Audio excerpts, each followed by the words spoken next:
வணக்கம். இப்போ தமிழ்நாடுன்றது தனிப்பட்ட ஒரு மாநிலம் இல்லைங்க, இந்தியாவில் ஒரு one of the state. So இங்கே இருக்கிற தமிழ்நாட்டு மக்களும் இந்தியன்ஸ் தான். அதை முதல்ல எல்லாரும் புரிஞ்சுக்கணும். எதுக்காகனா நம்மளுக்கு தேவையான தண்ணீர் எங்கேருந்து வருதுன்றது உச்சநீதிமன்றம் வந்து ரொம்ப அழகாக வந்து அலோஸ்மெண்ட் கொடுத்துட்டாங்க. தமிழ்நாட்டுக்கு இவ்வளோ தண்ணி தாங்கன்ட்டு. ஆனால் மற்றவங்க என்ன நினைக்கிறாங்கன்னா, இது என்னோட நதி, எங்கள் ஊரில் உற்பத்தி ஆகுது, எங்கள் ஸ்ட்ரீட்டில் இருக்குதுன்ட்டு தரமாட்டுறாங்க. பட் நாங்களும் வி ஆர் இந்தியன்ஸ். நம்ம இந்திய நாட்டில் ஒரு நதியில தான் பங்கு கேட்குறோமே தவிர தனிப்பட்ட ஒரு நாடு கிடையாது தமிழ்நாடுன்றது. அதனால வந்து கொடுத்து பழகுங்க, அப்போதான் நல்ல விஷயம். மற்றவங்க ஒருத்தரோட ஒருத்தர் உறவு முறை அதிகரிக்கணும்னா, ஏன்னா கர்நாடகாலையும் தமிழர்கள் வாழறாங்க, தமிழ்நாட்டிலையும் கர்நாடகா வாழறாங்க. ஒரு சுகமான சூழ்நிலை ஏற்படணும்னா மக்கள் ஒருத்தர் உதவி பழகுங்க, உதவுற மனப்பான்மை வந்து வளர்த்துக்கலாங்க. ஏன்னா இங்கே நிறைய விவசாயம் சார்ந்த மக்கள் வாழ்ந்துட்டு இருக்காங்க.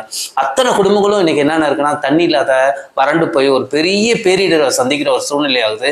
அதனால தயவு செய்து நீங்க தண்ணி கொடுத்து பழகுங்க, விவசாயிகளை வாழ்வாதாரத்தை பெருக்குங்க. தேங்க்யூ.